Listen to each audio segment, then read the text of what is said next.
नाज़रीन, लाहौर का footpath serial killer, massage के बहाने मौत बांटने वाला कातिल। बज़ाहिर एक आम सा मसाज करने वाला शख्स और उसी मसाज या फिर मालिश के बहाने वो लोगों की गर्दन तोड़कर उन्हें मौत की नींद सुला दिया करता था।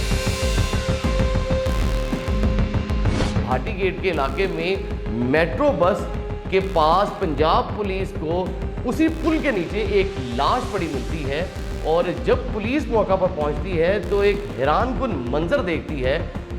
लाश खून में लथपथ होती है, लेकिन सबसे हैरान बात यह थी कि मकतूल की गर्दन की हड्डी टूटी हुई थी।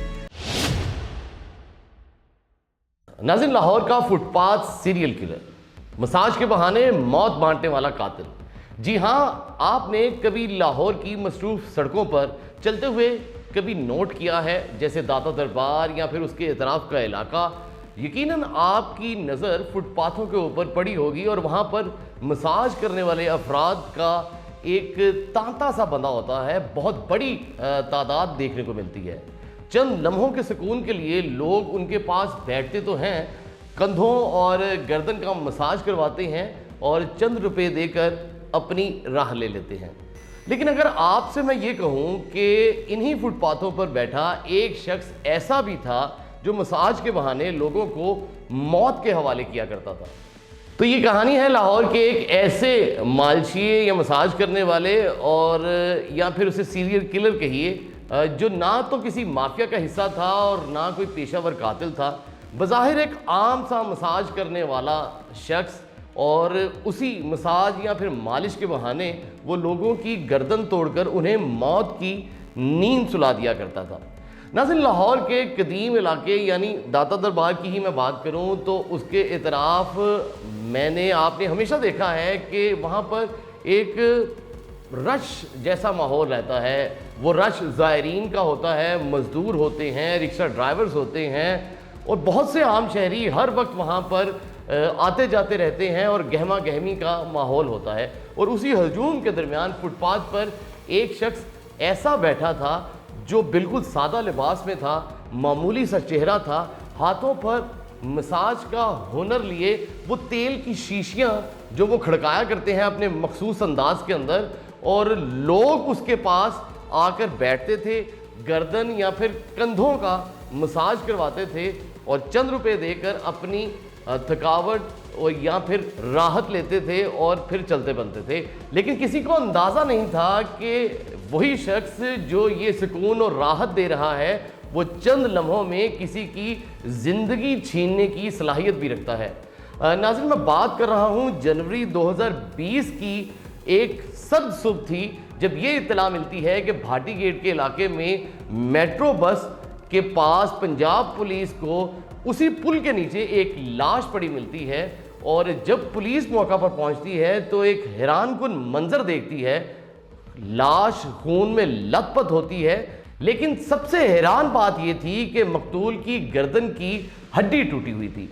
पहले पुलिस ने इसे एक आम कत्ल समझा, लेकिन चंद हफ्तों बाद एक और लाश मिली और फिर एक और लाश मिली। नाज़रीन, इसी तरह से आए रोज़ लाशों के मिलने का सिलसिला शुरू हो गया और ये महज कत्ल नहीं हो रहे थे बल्कि ये एक सेम पैटर्न को अपनाया जा रहा था और ये तासुर दिया जा रहा था जैसे कोई एक सीरियल किलर है जो एक ख़ास मखसूस पैटर्न को फॉलो करता है और हर मकतूल की गर्दन उसी अंदाज से तोड़ी जाती थी जैसे किसी ने इसे पूरी ताकत के साथ मोड़ा हो और फिर उसे तोड़ दिया हो।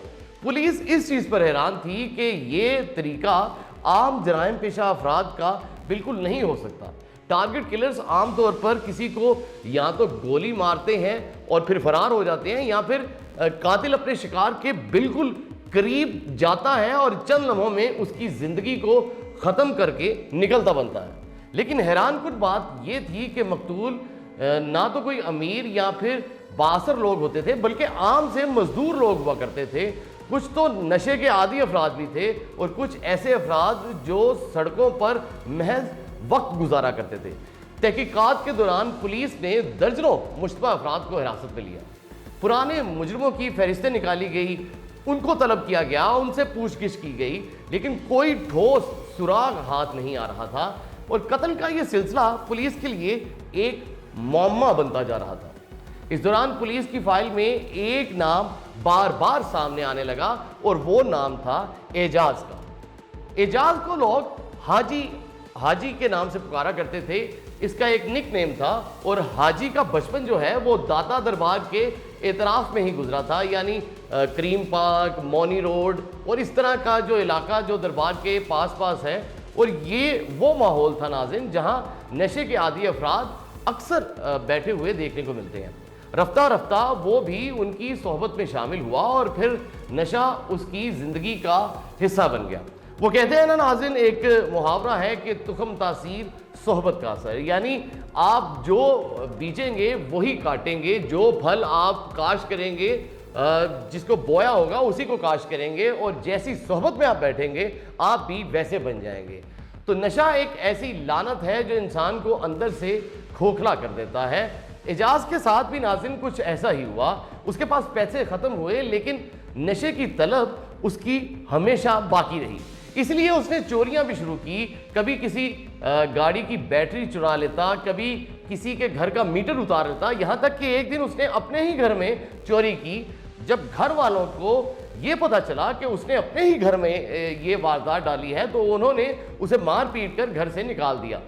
اس دن کے بعد وہ اور سڑکیں اس کا مسکن رہی اور وہی اس کا گھر بن گئی. چوری اور نشے کے درمیان اس کی زندگی بس انہی کے درمیان گزرتی رہی. لیکن پھر ایک دن ایسا آیا جب اس کی زندگی نے ایک خطرناک موڑ لیا. راولپنڈی کے فیصل آباد کے قریب ایک پارک میں ایک ٹیکسی ڈرائیور آرام کر رہا تھا. حاجی جس کا نام اصل اعجاز تھا, وہ خاموشی سے اس کے پیچھے گیا اور اپنا گھٹنا اس کی گردن کے پیچھے رکھا. دونوں ہاتھوں سے گردن کو پوری طاقت سے موڑا اور چند لمحوں میں زندہ انسان ناظرین بے جان ہو چکا تھا. اور اس کا یہ پہلا قتل تھا. وقت گزرتا گیا اور وہ پکڑا نہ جا سکا. یہی چیز اس کے اندر ایک خطرناک اعتماد پیدا کر چکی تھی. اب اس نے ایک نیا طریقہ اختیار کیا. وہ لوگوں کو مساج کے بہانے اپنے قریب لے کر آتا, انہیں کہتا کہ گردن کو ڈھیلا چھوڑ دیں, اور جیسے ہی وہ بے فکر ہو جاتے وہ اچانک سے ان کی گردن کو موڑ دیتا. اور آخر موبائل فون ڈیٹا کی مدد سے اعجاز کو ایک دن ٹریپ کیا گیا اور پھر گرفتار کیا گیا. پنجاب پولیس کی جانب سے یہ معاملات آئے دن گمبھیر سے گمبھیر تک ہوتے جا رہے تھے اور پولیس بہت پریشان تھی کہ ایک ہی پیٹرن کو فالو کیا جا رہا ہے.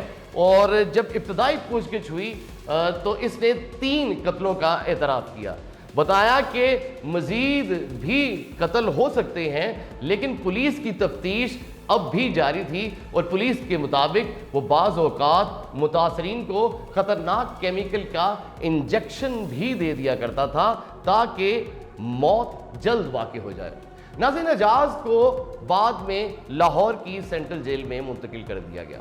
اس کہانی کا سب سے خوفناک پہلو یہ ہے کہ انسان کو درندہ بننے کے لیے ہمیشہ کسی بڑی دشمنی یا پھر سازش کی ضرورت نہیں ہوتی. کبھی کبھی صرف چند 100 روپے نشے کی لت, اور یقین کریں کہ کوئی یہ نہیں سمجھ سکتا اور جان سکتا کہ محض چند پیسوں کے لیے یا پھر تھوڑے سے نشے کے لیے کوئی انسان کسی دوسرے انسان کی جان لے سکتا ہے یا پھر ایک عام انسان کو ایک خطرناک سیریل کلر بنا سکتا ہے, جیسے کہ اس حاجی اعجاز کو اس شاید معاشرے نے بنایا, یا پھر وہ لت جسے نشے کی لت کہتے ہیں وہ اسے اس نوبت تک لے گئی کہ اس نے انسان کو انسان بھی نہ جانا.